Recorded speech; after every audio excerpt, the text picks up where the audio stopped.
COVID-19 este o boală provocată de SARS-CoV-2, o nouă tulpină a coronavirusului. Acest coronavirus are formă sferică sau ovoidală cu diametrul de 120-160 nanometri. La exterior, având spicule foarte lungi, de aproximativ 24 nanometri, cu rol de a se agăța de receptorii celulari, favorizând infecția.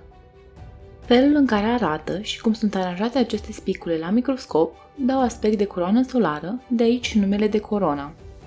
COVID-19 provoacă afecțiuni ale căilor respiratorii și gastroenterite atât la om cât și la animale. Aceste virusuri sunt zoonotice, ceea ce înseamnă că se pot transmite între animale și oameni, dar momentan animalele de companie nu sunt considerate un pericol. Descoperiți la începutul anilor 30, până în prezent se cunosc 7 variații de virus tip corona, ultimul fiind SARS-CoV-2, provocând boala COVID-19 la sfârșitul anului 2019, fiind responsabil de pandemie. De-a lungul timpului, lumea a avut de suferit din cauza epidemiilor provocate de coronavirus, cum ar fi cea din anul 2002-2003 datorată virusului SARS-CoV, care provoacă sindromul respirator acut sever, și cea din anul 2012-2013 datorată virusului MERS-CoV, care provoacă sindromul respirator din Orientul Mijlociu. Cum se transmite, ce provoacă și cum ne protejăm? Modul principal de transmitere a acestui virus este prin picături respiratorii împrăștiate de strănut sau tuse. COVID-19 poate provoca afecțiuni ușoare, asemănătoare unei gripe, dar și afecțiuni grave ale plămânilor, iar în cel mai rău caz, moartea. Pentru a ne proteja, este nevoie de o igienă riguroasă, iar în cazul epidemiilor sau pandemiilor, se recomandă evitarea spațiilor aglomerate pentru a diminua posibilitatea contactului cu persoane infectate. Pandemia este o epidemie care se extinde într-un timp foarte scurt pe un teritoriu foarte mare ce cuprinde mai multe țări sau continente. Ultima pandemie a fost în anul 2009 și s-a datorat virusului gripal H1N1. Acesta a pornit în Statele Unite și s-a răspândit foarte repede la nivel global. Pandemia din 2019-2020 este cauzată de sindromul respirator acut sever, coronavirus 2, SARS-CoV-2, care a fost identificat prima dată în decembrie 2019 în regiunea Wuhan, Hubei, din China. Iar pe 11 martie 2020, datorită răspândirii rapide, a fost declarată pandemie de către Organizația Mondială a Sănătății. De la identificarea lui până pe data de 15 martie 2020 au fost raportate 156.400 de cazuri în 142 de regiuni, din care doar 73.968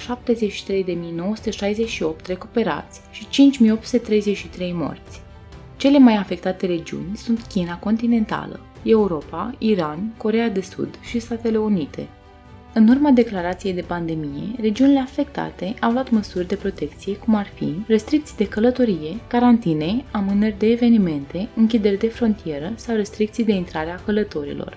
În cel puțin 61 de țări, școlile și universitățile s-au închis, afectând peste 500 de milioane de studenți. Pandemia are și alte efecte negative, cum ar fi instabilitatea economică și socială, xenofobia, apariția teoriilor conspiraționiste și dezinformarea despre virus.